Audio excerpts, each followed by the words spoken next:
যে ব্যক্তি আজকে আমার এই কথাগুলোকে স্মরণ রাখবে সে যেন অন্যের কাছে এই কথাগুলো পৌঁছে দেয়। হতে পারে যার কাছে পৌঁছে দেওয়া হচ্ছে সেই এই কথাগুলোকে বেশি সংরক্ষণ করতে পারবে। আল্লাহ পাক তার প্রতি রহম করুন যে আমার এই কথাগুলোকে অন্যের কাছে পৌঁছে দেবে।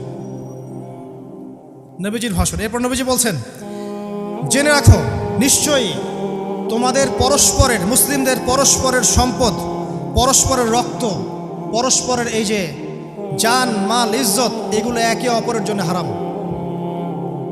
মুসলিমদের পরস্পরের রক্ত, পরস্পরের ইজ্জত সম্মান একে অপরের জন্য হারাম। এর হানি করা একে অপরের জন্য হারাম। ঠিক যেমন আজকের এই দিন হারাম, এই শহর হারাম, এই মাসও হারাম। নবী করিম সাল্লাল্লাহু আলাইহি ওয়াসাল্লাম বলছিলেন, জেনে রাখো তিনটা বিষয়ে যেন তোমাদের অন্তর কখনো খেয়ানত না করে। তিনটা বিষয়ে তোমাদের অন্তর যেন কখনো খেয়ানত না করে।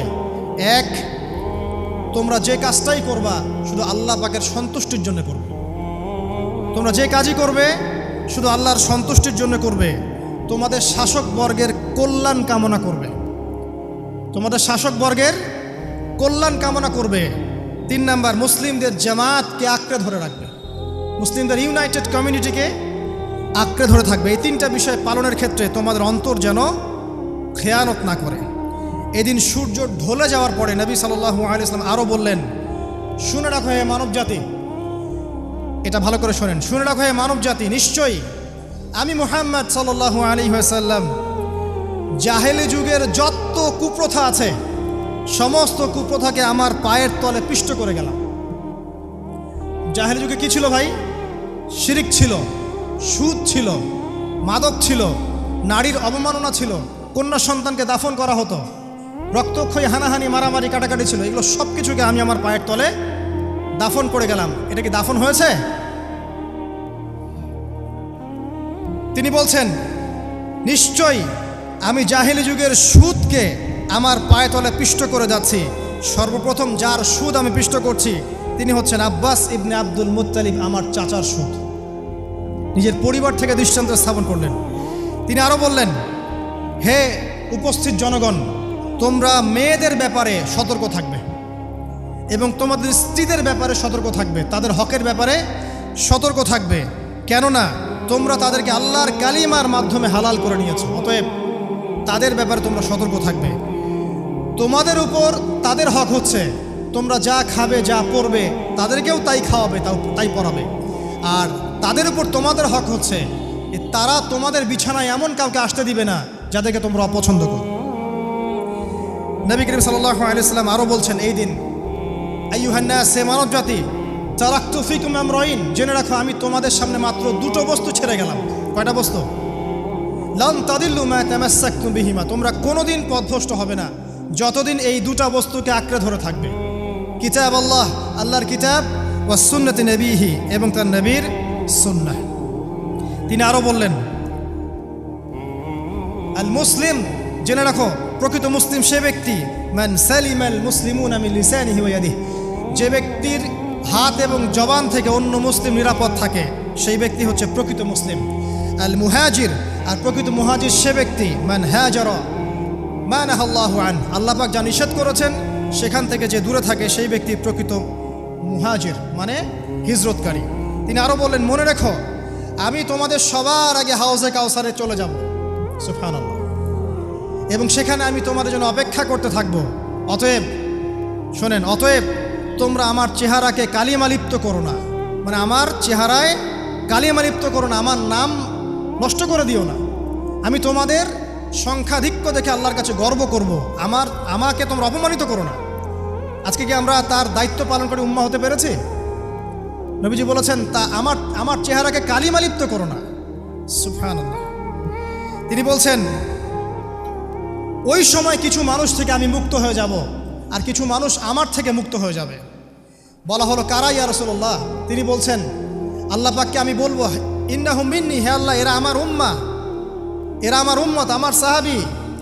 আল্লাহ পাক বলবেন, ইন্নাকা লা তাদরি মা আহদাসা বা'দাক, তুমি জানো না হে নবী, তোমার মৃত্যুর পর এই মানুষগুলো, পরবর্তী মানুষগুলো তোমার দিনের মধ্যে কত বেদাত সংযোজন করেছিল। তিনি আরও বলেছিলেন, হে জনগণ, জেনে রাখো প্রত্যেক পরিবারের জন্যে প্রতি বছর একটা করে পশু জবাই করার বিধান প্রত্যেক পরিবারের জন্যে, সামর্থ্যবান পরিবারের জন্য প্রত্যেক বছর একটা করে পশু জবাই করার বিধান রয়েছে। তিনি আরও বললেন, মনে রাখো একজনের অপরাধের শাস্তি আর একজন কখনো পাবে না, আর বাবার দোষে ছেলে কখনো দুষ্ট হবে না, ছেলের দোষে বাবাও কখনো অপরাধী হবে না। তিনি আরও বললেন, জেনে রাখো হে মানব জাতি, নিশ্চয়ই শয়তান এই বিষয় থেকে নিরাশ হয়ে গেছে যে তোমরা শয়তানের ইবাদত করবে। শয়তান নিরাশ হয়ে গেছে, কিন্তু শয়তান নিরাশ হয়নি একটা বিষয় থেকে, যে তোমরা একে অপরে হানাহানি, কাটাকাটি, ফিতনা, ফাসাদে ব্যস্ত থাকবে, যেমনটা এখন আমরা করছি। আমরা কিন্তু সরাসরি কখনো শয়তানের ইবাদত করছি না, করছি, কিন্তু মুসলিমরা এখন পরস্পরে হানাহানি, কাটাকাটি, ফাসাদে লিপ্ত আছে। তিনি আরও বললেন যে একজন মুসলিমের জন্য হালাল নয় অন্য মুসলিমের সম্পদ আত্মসাৎ করা, যতক্ষণ না সে স্বেচ্ছায় খুশি মনে তোমাকে সম্পদ প্রদান করে। অতএব তোমরা একে অপরের প্রতি জুলুম করবে না। তিনি আরও বললেন, সাবধান, আমার ইন্তেকালের পরে তোমরা একে অপরের গর্দান উড়িয়ে কাফের হয়ে যেও না। সাবধান, আমার ইন্তেকালের পর তোমরা একে অপরের গর্দান উড়িয়ে কাফের হয়ে যেও না। তিনি আরও বলেছেন, একজন মুসলিম আরেকজন মুসলিমকে গালি দিতে পারে না। যদি একজন মুসলিম আরেকজন মুসলিমকে গালি দেয়, এটা হচ্ছে ফাসেকি, এবং একজন মুসলিম যদি আরেকজন মুসলিমের সাথে যুদ্ধ করে, এটা হবে এক প্রকার কুফরি। তিনি আরও বলেছেন, হে জনগণ, জেনে রাখো আমার পরে কোনো নবী নেই, আর আমার পরে তোমরা ব্যতীত আর কোনো উম্মতও নেই। এর চেয়ে স্পষ্ট কথা হতে পারে? আমার পরে কোনো নবী নেই, আর আমার পরে তোমরা ছাড়া কোনো উম্মতও নেই। তাহলে আমরা যখন নতুন নতুন নবী বানিয়ে নিচ্ছি, কোনো কোনো ক্ষেত্রে বলছি একজন ব্যক্তি ছিলেন, সে নিজে ঈসাও ছিল, সে মাহদিও ছিল, সে নবীও ছিল, নাউযুবিল্লাহ। এবং দিন দিন মানুষ এই খাতায় নাম লিখাচ্ছে, সুবহানাল্লাহ। সর্বশেষ তিনি বললেন যে যদি তোমাদের উপরে, হে মানব জাতি জেনে রাখো, যদি তোমাদের উপরে একটা নাক কাটা কালো কুৎসিত কোনো আমির বা শাসকও চলে আসেন, এবং সে যদি তোমাদেরকে আল্লাহর রাস্তায়, আল্লাহর কিতাব সুন্নাহ অনুযায়ী পরিচালিত করেন, তোমরা অবশ্যই তার আনুগত্য করবে, তার বিরুদ্ধে বিদ্রোহ করবে না, তার আনুগত্য করবে। জেনে রাখো, শেষে তিনি বলেন, জেনে রাখো হে মানব জাতি, আজকে থেকে কুল্লুকুম মিন আদম, তোমরা সবাই আদম সন্তান, ও আদামু মিন তুরাব, আর আদম হচ্ছে মাটির সন্তান। আরবের উপর অনারবের, অনারবের উপর আরবের, সাদার উপর কালোর, কালোর উপর সাদার, লালের উপর কালোর, অথবা কালোর উপর লালের কোনো রকম প্রাধান্য নাই। ইল্লা তাকওয়া, শুধু তাকওয়া ব্যতীত। যে ব্যক্তি বেশি মুত্তাকি, সে আল্লাহর কাছে বেশি মর্যাদার অধিকারী হবে ইনশাআল্লাহ তাআলা। সর্বশেষ তিনি আঙ্গুলটা উঁচু করলেন, নিজের শাহাদাত আঙ্গুলি উঁচু করে আকাশের দিকে তাকালেন, এরপর জনগণের দিকে তাকালেন, তাকিয়ে বললেন যে তোমাদের ব্যাপারে, হে জনগণ, তোমাদের ব্যাপারে আমাকে আল্লাহ জিজ্ঞাসা করবেন, ফামা আনতুম কাইলুন, তোমরা ওই সময় কি বলবে আমার সম্পর্কে? তখন সাহাবীরা বললেন, আমরা বলবো যে আপনি বাল্লাগতা রিসালাতাক, আপনি আপনার রিসালাত পৌঁছে দিয়েছেন, ওয়াজ্জা আমানাতাক, আপনার আমানত পূর্ণ করেছেন, ওয়া নাসাহতা উম্মাতাক, এবং আপনি আপনার উম্মতকে নসিহত করেছেন। সুবহানাল্লাহ। এরপরে তিনি আকাশের দিকে তাকিয়ে বললেন, আল্লাহুম্মা ফাশহাদ, হে আল্লাহ আপনি সাক্ষী থাকেন, আল্লাহুম্মা ফাশহাদ, হে আল্লাহ আপনি সাক্ষী থাকেন, আল্লাহুম্মা ফাশহাদ, হে আল্লাহ আপনি সাক্ষী থাকেন যে আমি আমার দায়িত্ব পৌঁছে দিয়েছি। এরপরে নাজিল হলো, আল ইয়াউমা আকমালতু লাকুম দীনাকুম ওয়া আতমামতু আলাইকুম নি'মাতি ওয়া রাদিতু লাকুমুল ইসলামা দীনান। এই হলো বিদায় হজ।